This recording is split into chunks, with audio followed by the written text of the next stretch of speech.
Hello and welcome back to the Q&A. So as always, if you have a question or anything like that, you can leave it down in the comments for this video, and I will eventually get to it, though, well, the frequency of these Q&A videos hasn't been fantastic. That's basically just because there's been lots of Warlords news, and I've been kind of busy doing other things. And really that's the same reason why, say, lore has been a bit delayed and various other things like that. But still, hey, all the Warlord stuff is fun, and yeah, let's just get into the questions for today. The first one is from Icecale Davison, who said, "What's the one thing that you're looking forward to the most in Warlords of Draenor?" Okay, so this might be a little bit of a cop-out answer, but I don't think I can choose one only, because there's so many elements to the expansion, and they all excite me in different ways for different things. I think number one... Well, not number one as in my most favorite, but the first point I'm going to make is questing. I think that the changes they're making could be really fantastic. They could just help out a lot in terms of just making it not really feel as bogged down. Though one giant pitfall which Blizzard could fall into is that with all those superfluous side quests just being rolled into things that you find and stumble upon in the world, it puts a lot more emphasis on the main story quests. And that's good if the main story quests are good. Now, I think that the main story quests mechanically are probably going to be some of the best we've seen. I think that's absolutely what you should expect from a new expansion, obviously. But really, they have been making a lot of advances, and I think the mechanics of the quests will be a lot of fun. My problem is the storytelling. Sometimes Blizzard don't do a great job with writing.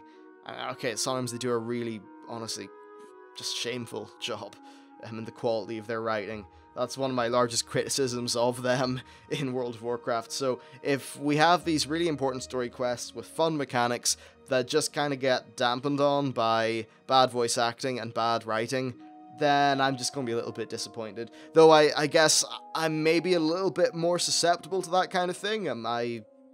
I don't know, writing is something I really pay attention to when I'm watching a movie or something. One of the things that will instantly tick me off is a few badly delivered or badly written lines. Like a good friend of mine he writes plays for a hobby, and I guess through him I've became a lot more critical of things like that, and a little bit less tolerant to some of the mistakes that I often see made. So hopefully they won't screw that up. Now I'm going to say though, there are some cases in Pandaria where they did a good job. I think some of Garrosh's dialogue was really good. The voice acting was also really good. So that was definitely nice to see. Though there are some things, like let's just say the end of the Isle of Thunder, and that bit where Jaina... Did I just say Jaina? No, Jaina and Lorthamar have their little confrontation. At the end they go, "My lord, my lady," and they kind of make up. But... okay, I understand what they were doing there. They both came to a realization that each character, like Jaina realized, oh, so Lorthamar doesn't like Garrosh either. But just the writing and delivery of that scene was cringeworthy. So, hopefully they fix that up. That's my worry. So, questing is perhaps one of the things I might look forward to most. Though for mechanics, it's definitely a bit of a toss-up between garrisons and revamped PvP, because I think that raiding it's going to be my main thing, right? But it's not going to be like crazy different. I still like a raiding experience is still going to be a raiding experience. I know what I'm kind of getting into there, and I really can't wait for that.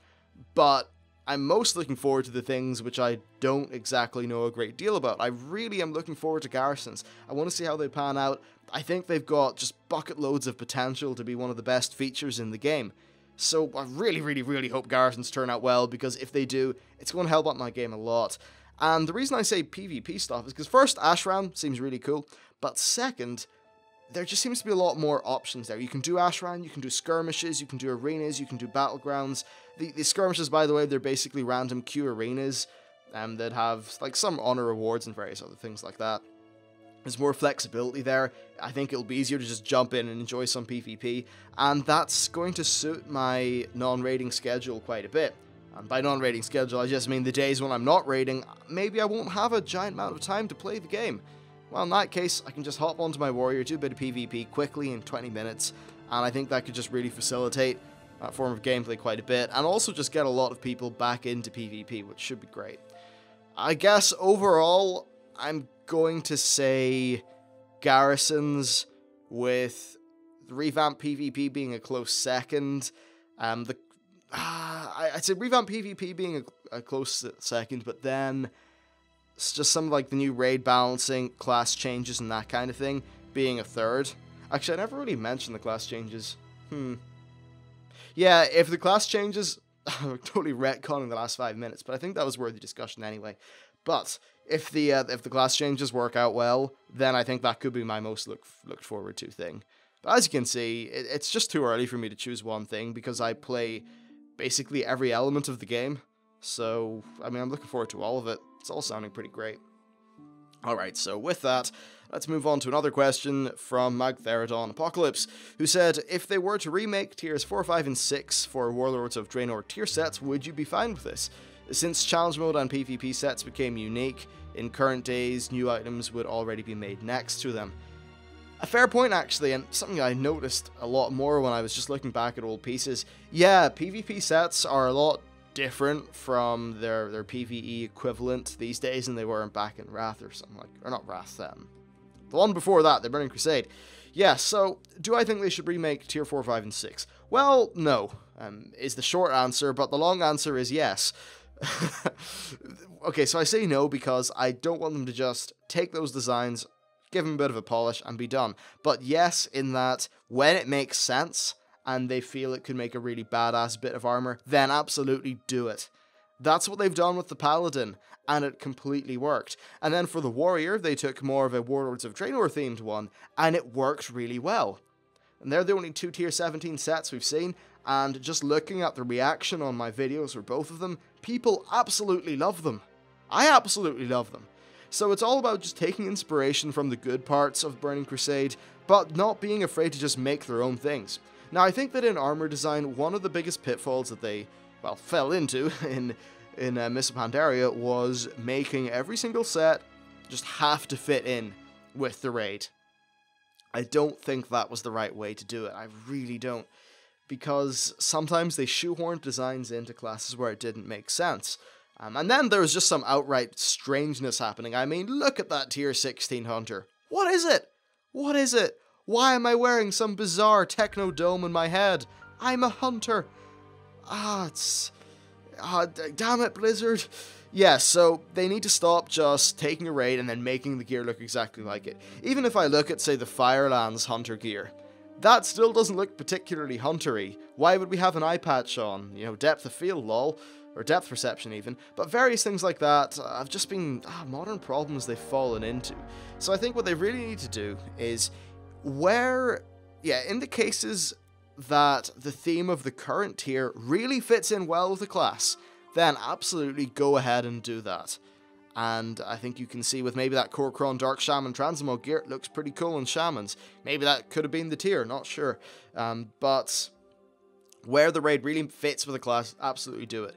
However, when forcing a raid-themed armor set onto a class just means that you have this odd, contrived-looking bit of armor that no one particularly likes, then just go design a piece of armor that you think looks cool. Your artists are incredibly creative people, and I'm sure they've got nothing but, I'm just sure they're brimming with really cool ideas for armor sets, so instead of limiting them to the theme of a current tier, just let them go out there and do whatever they want. I think that's the way to do it. And hell, I know that the tier 17 Paladin is similar to the tier 4 one, but I think it's a case where the art team just thought to themselves, yeah, I don't think an Iron Horde styled, like, black steel and iron Paladin would look that good. Let's make a badass golden one with crystal shards that's got more of a Draenei influence, just like tier 4. And it worked. So that's my general thoughts on armor. And then as for the idea of challenge modes and PvP sets, also adding more variety to armor, yeah, I think they should just continue to do that. The team has grown bigger, larger, even to the point where that's actually going to be feasible now. It has been for the past while. So, yeah, overall, I think things are looking really good in terms of gear. At least from what we've seen so far, I'm extremely impressed and kind of heartened because it was a bit of a worry that I had for quite a while. Okay, next, let's finish off today's video with a question from Tom Darnell, who said, hey, I know this might be quite hard to answer, but, yeah, what do I think will happen with the current Brawlers Guild in Warlords of Draenor, and do I think they will add a new one? I've reached rank 10 and completed most of the content there, and I would hate to see it become a face roll for any level 100 to just go and do for a free Mushan mount. Okay, I think that the Brawlers Guild is probably just going to be out-leveled, or at least the current one is. I wouldn't mind it scaling, honestly, because I think that there should be a bit of challenge associated with that mount. And that's just fair enough. Things like the Brawlers Guild are, in my opinion, a little bit different from a raid. A raid's much more of a wider appeal thing, where the Brawlers Guild was just this small little thing that was pretty challenging, so I think that for that sake they should maintain the challenge. But anyway, that's besides the point. What do I think they're going to do with the Brawlers Guild? Well, they're going to add more tiers, they're going to add more bosses, and I think that will be just about it. I also think that it will probably just be an extension to the current Brawlers Guild, so maybe they'll just add some new ranks.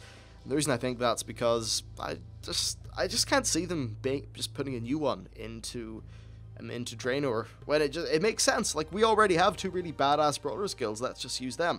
Now, one thing that I would like is a dueling Brawlers Guild. A lot of people, you know, they like to duel outside Stormwind or Orgrimmar, and of course, you'd still want to keep that alive, but maybe if there was like some little PvP thing, you could like facilitate betting or something.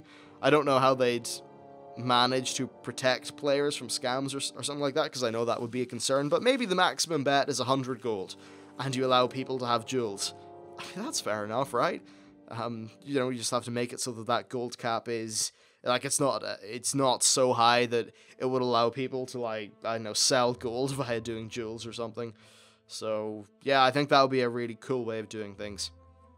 Anyway, I think that's pretty much it for today's Q&A. I do have a few more questions lined up for the next one, so be sure to stay tuned for more. And of course, if you do have questions, just leave them under this video. It might take me a week or two to get to them, but don't worry, I totally will get to them at some point.